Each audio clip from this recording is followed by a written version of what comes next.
Imagine standing on the biggest stage of your life. Thousands of eyes watching. A microphone in front of you. And just seconds before you speak, a security guard pulls you off stage, accusing you of cheating, with fake evidence planted by the son of the dean. But what happens next? She didn't just fight back. She exposed an entire scandal and shook Harvard to its core. Stick around because this isn't a movie. It's a true story of one girl versus the system, and how she won. And hey, before we dive in, if you love stories about underdogs, resilience, and exposing the truth, hit that subscribe button and turn on the notification bell so you never miss a story like this. Imagine walking into a room where every stare feels like a silent threat, where every glance screams, "You don't belong here." That's exactly how Aisha Carter felt the first moment she stepped into Harvard's Sanders Auditorium for the National Public Speaking Championship. Aisha wasn't just another competitor. She was the only student from a public high school in Detroit, standing among kids from elite prep schools, private academies, and legacy families. While others wore tailored blazers and designer shoes, Aisha's outfit was a careful assembly of thrift store finds and dollar store confidence. Her heart pounded as she clutched the worn-out spiral notebook she had carried since 9th grade. It wasn't just paper and ink. It was years of late-night practice, tear-stained pages, and her mom's handwritten pep talk stuffed between speech drafts. As she walked past the registration table, a tall figure blocked her path. Ethan Blackwood. Perfect hair, perfect suit, and an ego that filled the entire auditorium. Son of Dean Blackwood, the man who oversaw the entire tournament and the communications department at Harvard. Lost? Ethan's voice dripped with smug amusement. Or just here for moral support? A few chuckles erupted from his circle of friends, each one wearing the same Harvard crimson like a badge of superiority. Aisha's throat tightened, but she forced a smile. Nope, competitor, just like you. Ethan's smirk deepened. Well, good luck with that. Before she could respond, one of the tournament officials called for all participants to gather near the stage for orientation. As Aisha found a seat at the far corner, her phone buzzed with a text from her mom. Mom, remember, baby. They might have the stage, but you've got the story.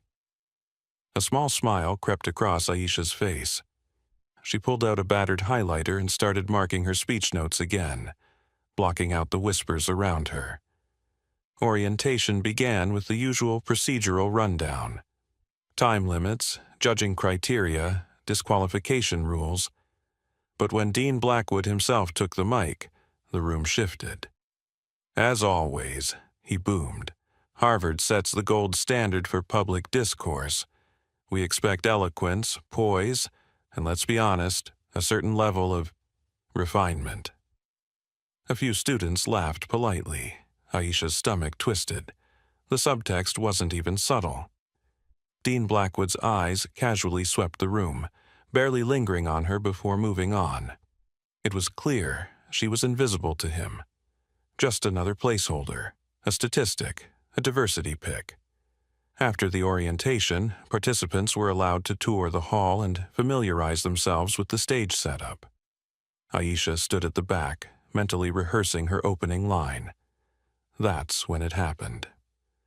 Ethan, standing with two friends near the sound booth, glanced over at her and muttered just loud enough for her to hear, "I give her 2 minutes before she crumbles." His friends snorted with laughter. Heat surged through Aisha's chest, but she stayed silent. She knew better than to feed the fire this early. As the afternoon wore on, preliminary groupings were posted on the bulletin board. Aisha scanned the list. Her name was dead last. Again. Typical. Dead last meant low audience energy, inattentive judges, and being the afterthought in every round. But as she turned to leave, her eye caught something else. Her first round opponent? Ethan Blackwood. of course. Her stomach dropped. Was this coincidence or planned? The room suddenly felt colder. The chatter around her blurred into white noise. But deep down, something shifted. A slow, burning resolve ignited. If they wanted a spectacle, she'd give them one. Aisha walked out of the auditorium, notebook in hand, head high. Tomorrow, she wasn't just going to deliver a speech, she was going to make them listen. The next morning, Harvard's Sanders Auditorium buzzed with electric anticipation.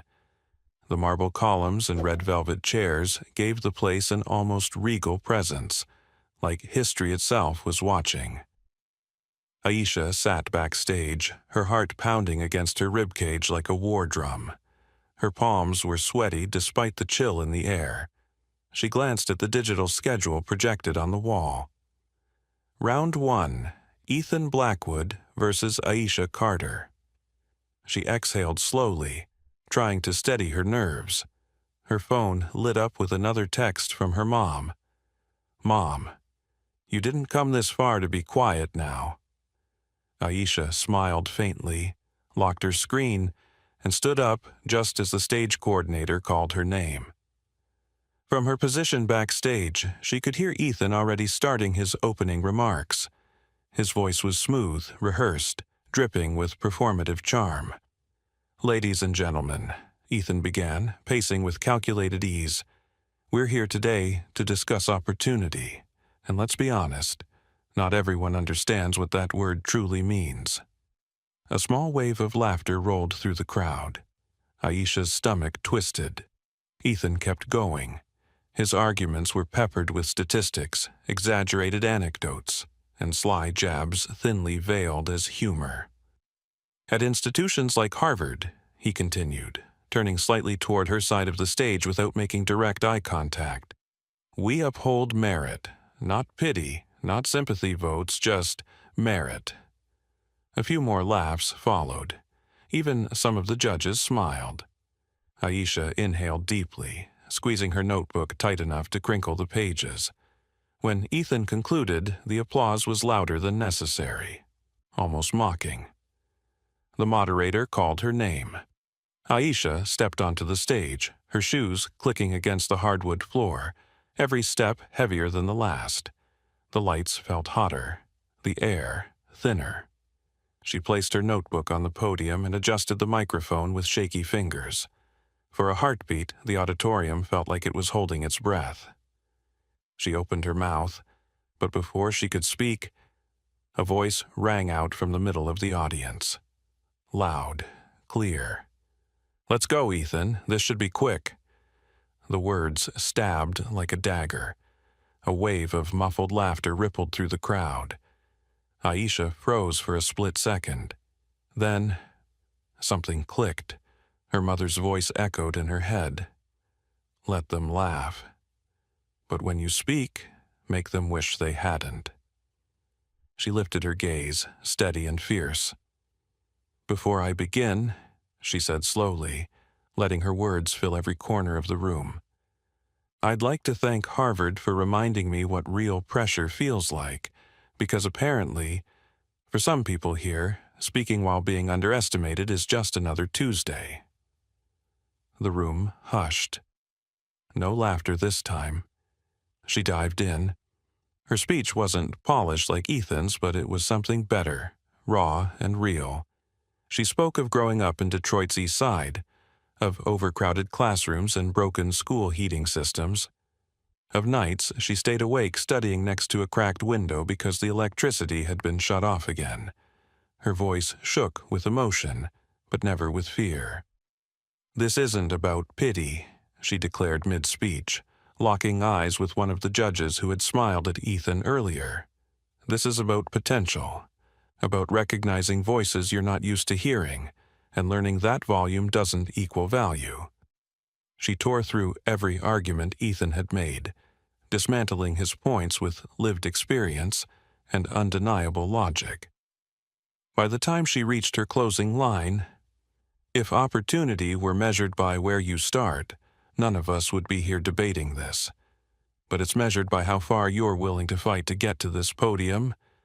There wasn't a sound in the room, no sarcastic claps, no whispers, just silence, charged and heavy. As she stepped down, Ethan shot her a glare. His confident smile had faltered just slightly. The judges scribbled furiously on their notepads. Walking back to her seat, Aisha's heart thumped wildly. She didn't know if she had won this round, but she knew one thing for sure. They weren't laughing anymore. The next day, the results for round 1 were posted on the bulletin board just outside the auditorium. Aisha's breath caught in her throat as she scanned the list.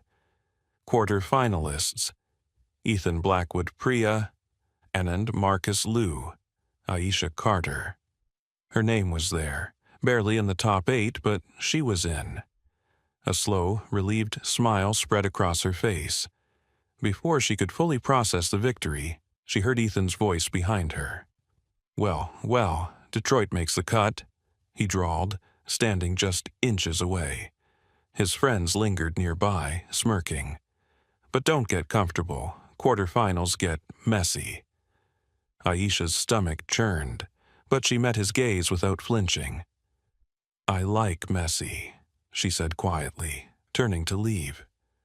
But as she walked down the hallway, she couldn't shake the feeling that something wasn't right. That evening, in the tiny dorm room assigned to her, Aisha sat cross-legged on her bed, laptop open, researching the next debate topic. Resolved, social media does more harm than good for youth empowerment. Her eyes scanned case studies, psychological research, real-life examples. She opened multiple tabs, bookmarked studies, and outlined counterarguments. Around midnight, her phone buzzed again. Unknown number, no name. She hesitated but opened the text. "Watch your tone tomorrow, Detroit. One mistake and you're done." Her blood ran cold. Her heart pounded as she scrolled back through her contacts. The number wasn't saved. The area code wasn't even local. She quickly locked her phone and tossed it aside, forcing herself to breathe. Was it Ethan? Someone from his circle? No time to dwell. She doubled down on her prep, pouring every ounce of focus into her speech notes. By 2 a.m., her room looked like a war zone. Papers scattered, sticky notes on the walls, coffee cups piling up. But her speech was ready. The next morning, the auditorium was packed tighter than ever. Word had spread about the girl from Detroit. More students, more professors, more cameras. As she waited backstage, Aisha noticed something strange. A group of students, ones she'd never even spoken to, were standing in a corner, whispering and glancing at her. When she made eye contact, they quickly looked away. Aisha's gut twisted. Were they talking about her, or planning something? Her phone buzzed again. This time, another anonymous text. "Better hope you've got thick skin. Judges don't like troublemakers." Her hands trembled. She looked around, scanning faces. Was it someone in the audience? Another competitor? One of the staff? No time to figure it out. The stage coordinator called her name. Aisha inhaled deeply, gathered her notes, and walked toward the spotlight. As she stood at the podium, she felt the weight of every stare. Ethan sat in the front row, his arms crossed, smirking like he already knew something she didn't. Her throat tightened. The moderator gave her the signal, and just as she opened her mouth to speak, the microphone crackled, then died. Static filled the auditorium. Whispers rippled through the room. Panic surged inside her. The tech team scrambled, checking wires. In the front row, Ethan's smirk grew wider. The moderator stepped forward, tapping the mic. "We're experiencing technical difficulties. Please hold." Aisha stepped back, her heart racing. This couldn't be a coincidence. First the texts, now this? Her mind screamed, "Sabotage!" She clenched her fists, forcing herself to stay calm. Her mom's words rang in her ears. They can mess with the mic, but they can't control your voice. Finally, after what felt like an eternity, the mic crackled back to life. The moderator gestured for her to continue. Aisha stepped forward again. This time, louder, fiercer. If anyone here thought a broken mic would break me, you clearly haven't been paying attention. A few heads snapped up, and with that, she launched into her speech. Aisha's voice rang through the auditorium with a force that felt bigger than her own body. She didn't need theatrics. She didn't need perfect stage lighting or a state-of-the-art microphone. All she needed was truth. With every word, she dismantled the resolution. Case by case, story by story. She spoke about how social media had been the only platform for kids like her to organize safe spaces back home. How viral fundraisers helped families put food on the table. How digital activism gave the voices to the voiceless. As she reached her final point, the room had shifted. Gone were the distracted judges tapping their pens. Gone were the students scrolling through their phones. All eyes were on her. Even Ethan, arms still crossed, sat upright now, jaw tight. When she stepped down, the applause wasn't thunderous, but it was real, and for Aisha, that was enough. But the victory was short-lived. As she made her way back to her seat, she caught a glimpse of two students in Ethan's circle leaning against the wall near the judge's exit. They were speaking in low voices, glancing between her and their phones. Her stomach twisted. Her instincts screamed, "Something's coming." That night, back in her dorm, Aisha barely had time to process her performance when another anonymous email popped up in her inbox. Subject: Immediate disqualification notice. Her heart stopped. She opened it. The message claimed she had violated tournament protocol by receiving outside coaching during the competition, an automatic disqualification offense. Attached was a blurry photo. Her sitting in the campus cafe with her friend Lila from Detroit just 30 minutes before her round. Her breath caught in her throat. That meeting had nothing to do with debate. Lila was just there for moral support. They hadn't even talked about the competition. But the timestamp, the framing, it looked bad. Too bad to be coincidence. Aisha's hands shook as she read the closing line of the email. Final decision pending review by Dean Blackwood. Her heart sank. Of course, Dean Blackwood, Ethan's father. The puzzle pieces were clicking together too fast. The anonymous texts, the microphone glitch. Now this? Aisha slammed her laptop shut, her pulse racing. Panic clawed at her throat. But just as the fear threatened to take over, another buzz came. Her phone. Mom, whatever they throw at you, remember, they're scared for a reason. Aisha sat frozen for a second, then stood up abruptly. She grabbed her hoodie, shoved her notebook into her bag, and left the dorm. She had one place to go: the debate office. It was nearly midnight, but she didn't care. If they were going to disqualify her, they were going to do it to her face. She marched across campus, her breath visible in the cold air. When she reached the administrative wing, the building was dark except for a single light coming from the debate committee room. Through the glass window, she saw him, Dean Blackwood, sitting at his desk, and across from him, Ethan, leaning over, pointing at something on the dean's laptop screen. Her stomach dropped. Her heart pounded so loud she could barely hear anything else. She knew she shouldn't, but she stayed there, watching. For a full minute, she stood frozen outside the door, taking it all in. Ethan laughing quietly, Dean Blackwood nodding. Then, Dean Blackwood opened his email inbox, and Aisha's blurry cafe photo was right there, with the subject line, "Use this." Her entire body went cold. Before she could react, Ethan glanced toward the door. Their eyes met for one split second. Panic surged through her. Aisha ducked away from the window, heart hammering. They'd seen her. She needed a plan, and fast. Aisha sprinted back across campus, her breath coming in short, sharp bursts. Her mind raced faster than her legs. What she had just seen, it was undeniable. They were conspiring. Ethan and his father. They were manufacturing evidence to disqualify her, but how could she prove it? Bursting into her dorm room, she slammed the door behind her and locked it. Her hands shook as she grabbed her phone, scrolling through her recent texts and emails, searching for anything that could help. And then, it hit her. Earlier that afternoon, when she met Lila at the campus cafe, she'd accidentally left her phone recording. She'd been using the voice memo app to rehearse her speech and forgot to turn it off when Lila arrived. Heart pounding, she opened the recording app. 2 hours and 17 minutes of audio.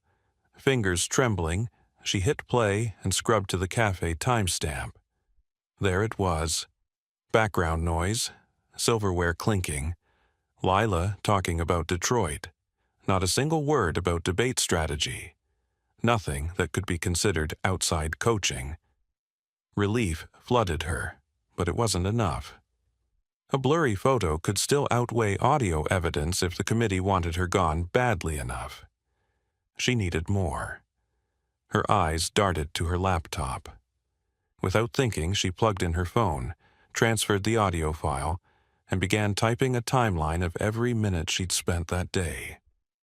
Then, another idea struck. Earlier, when she'd stood outside the debate committee room, hadn't she seen the timestamp of the email Dean Blackwood opened? Aisha pulled up her calendar and matched it against the moment she was outside the office. If she had been there before the fake disqualification email was sent, it meant she had witnessed them creating the setup in real time. But her word against theirs wouldn't be enough. She needed a witness. At 1:30 a.m., Aisha made a decision that terrified her more than public speaking ever had. She texted the one person who might hate Ethan enough to help, Priya Anand. Priya was ranked second in the tournament and had her own history of clashes with Ethan. Rumor was he'd stolen one of her speech ideas during a previous regional competition. Aisha's message was short and desperate. Priya, I need 5 minutes. Please, it's serious, about Ethan.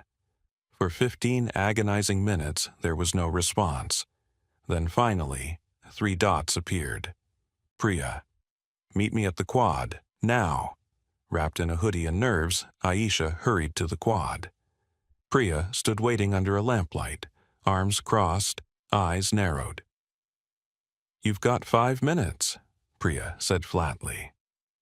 Aisha wasted no time.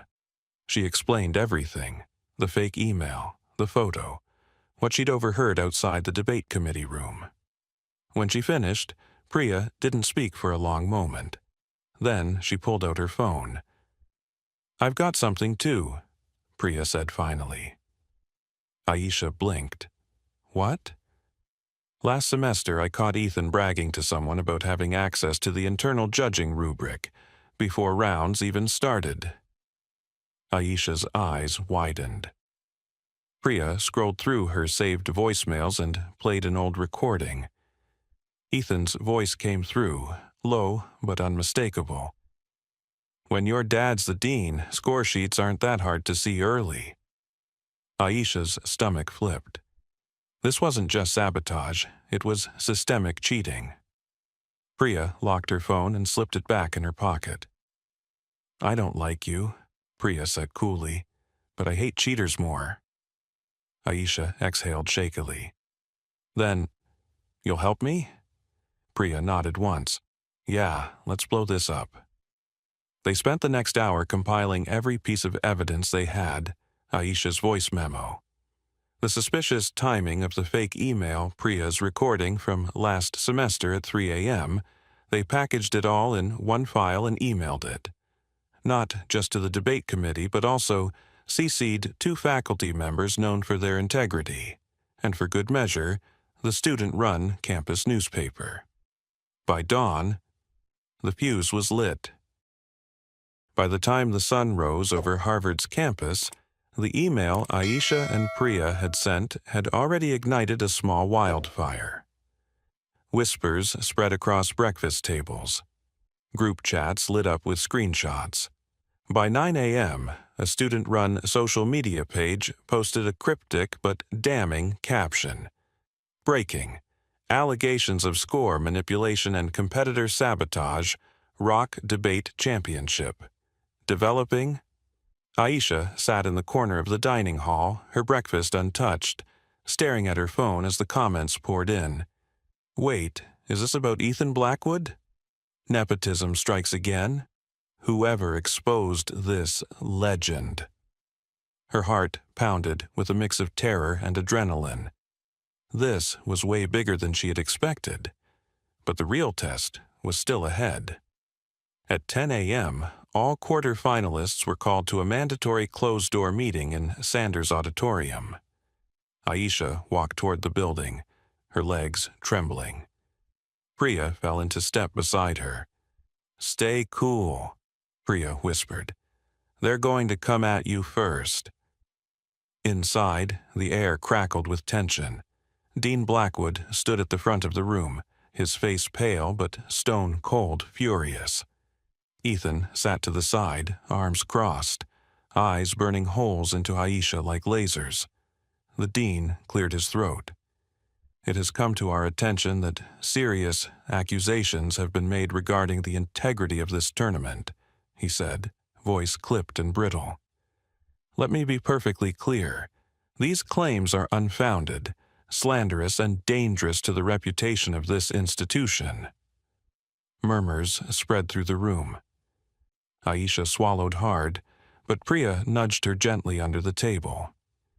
Dean Blackwood continued, "We are conducting an internal review.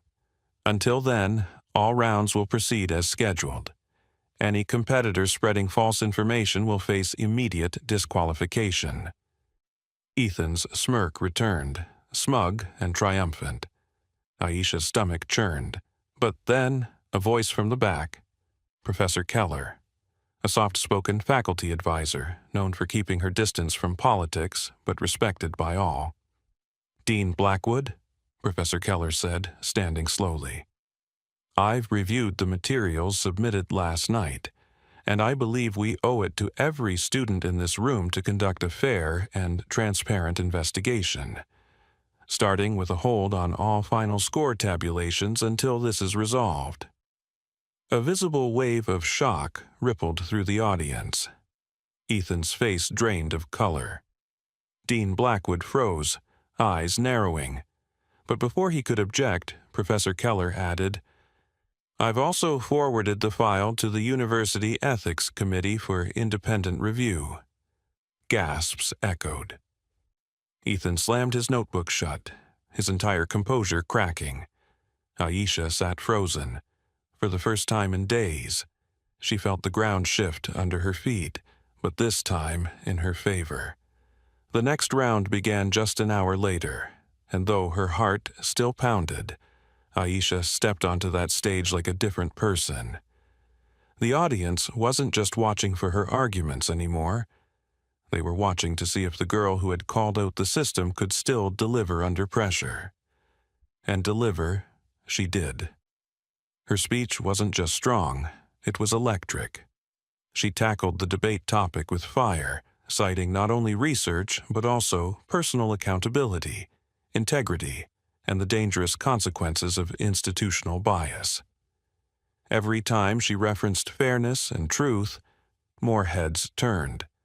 Even some of the judges looked visibly uncomfortable, like they were realizing just how compromised this whole competition had become. By the time she finished, the applause was louder than at any point in the tournament so far. Backstage, Priya gave her a small, almost imperceptible nod. For the first time, Aisha allowed herself a smile. But as the day closed, her phone buzzed again. Unknown number. "You think this is over? Finals will be your funeral. Watch your back, Detroit." Her smile faded. She knew Ethan and his father weren't done, not yet, and whatever they had planned next, she had to be ready. The morning of the final round dawned with a cold drizzle, as if the sky itself sensed the storm about to unfold inside Sanders' auditorium. Aisha sat in the green room, staring at the tournament bracket posted on the wall. Finalists: Ethan Blackwood, Aisha Carter. Her heart pounded, but her resolve felt sharper than ever.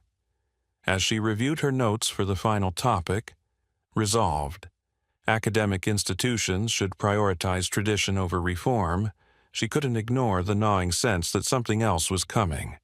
Her instincts were right.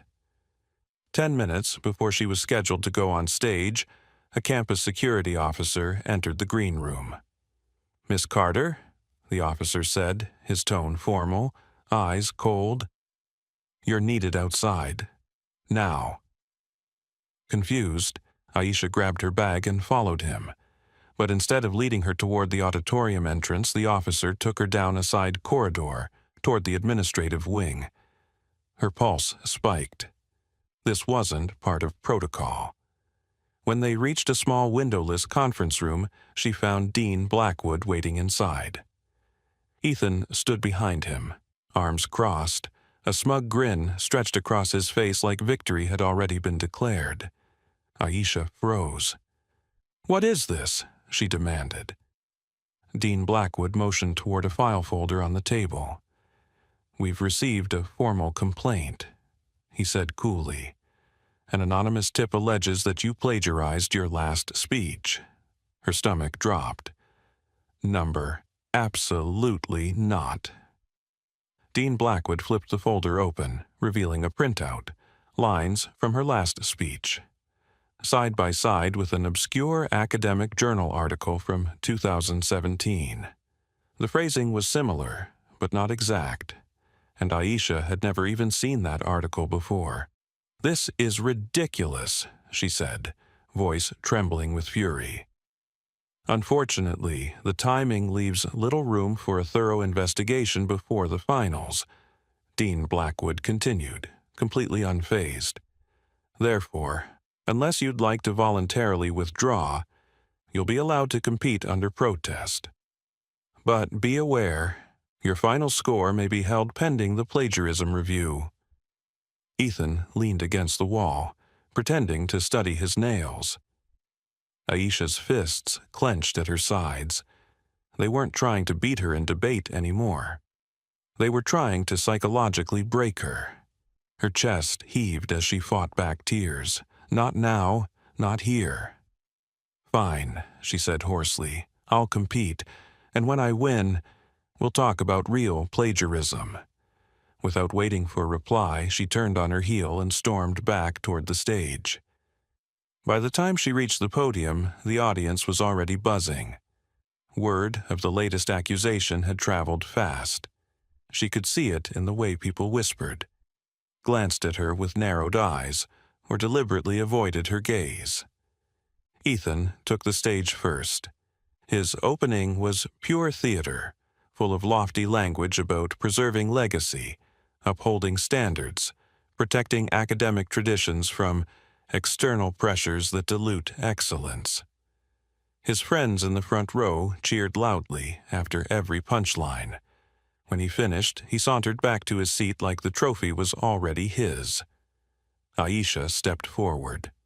For a long beat, she stood silent at the podium, letting the weight of the moment hang. Her hands trembled. Her throat burned. But when she finally spoke, her voice was steady.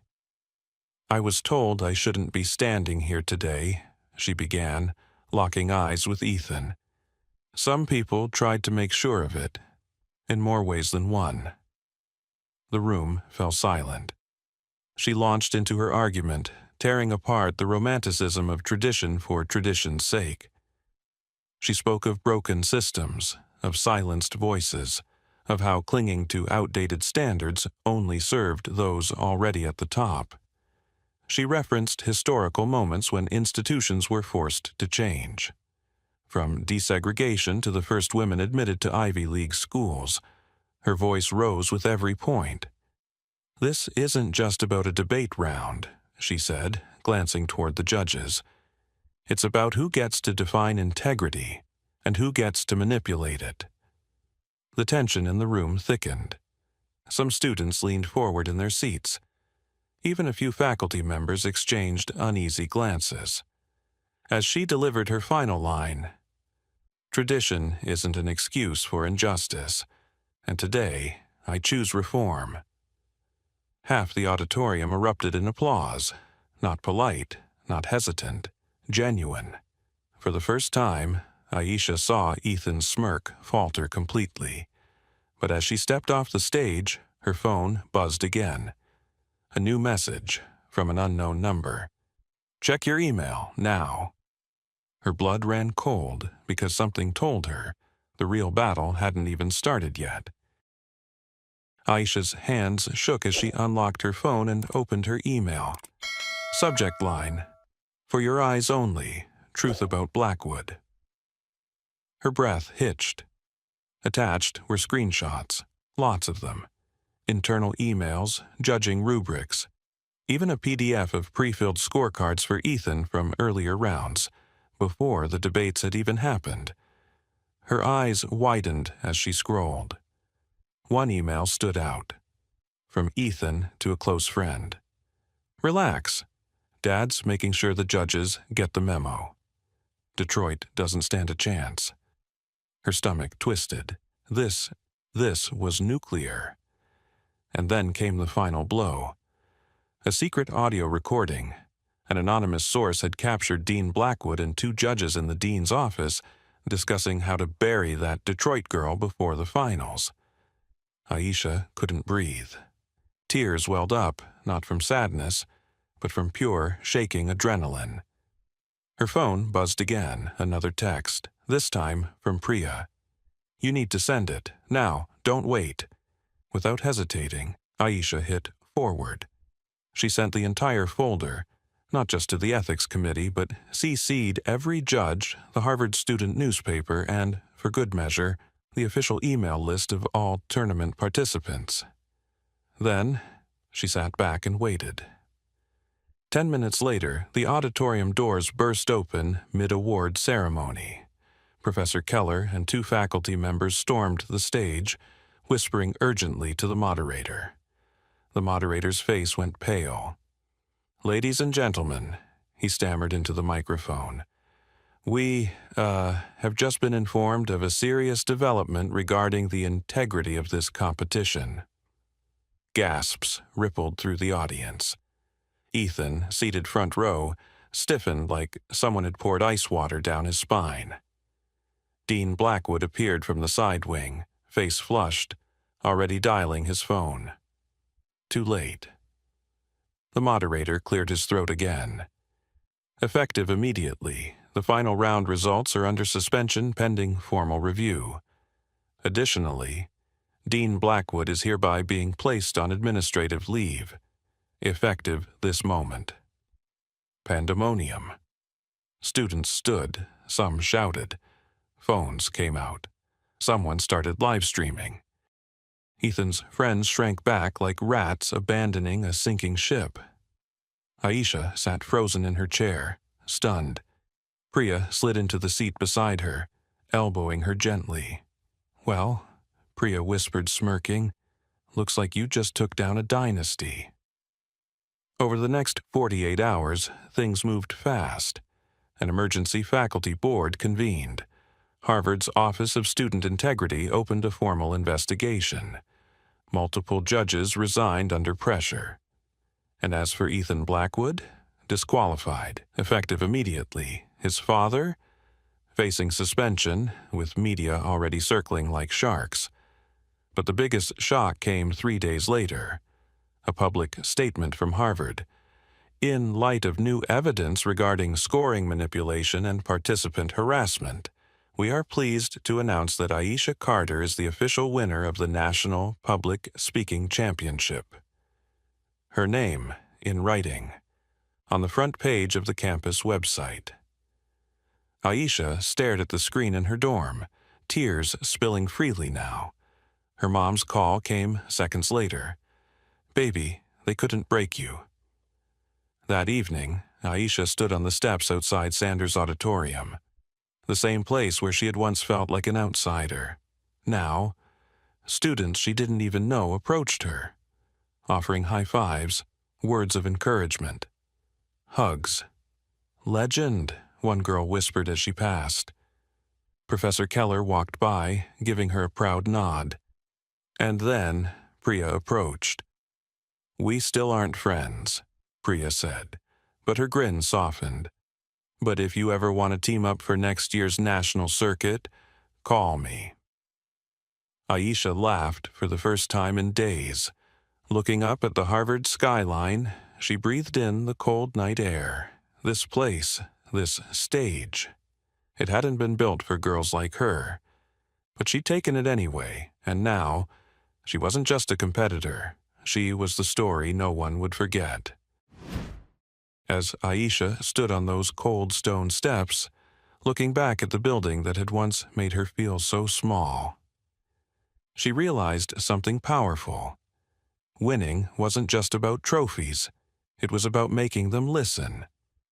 About showing everyone that where you come from doesn't define where you're going.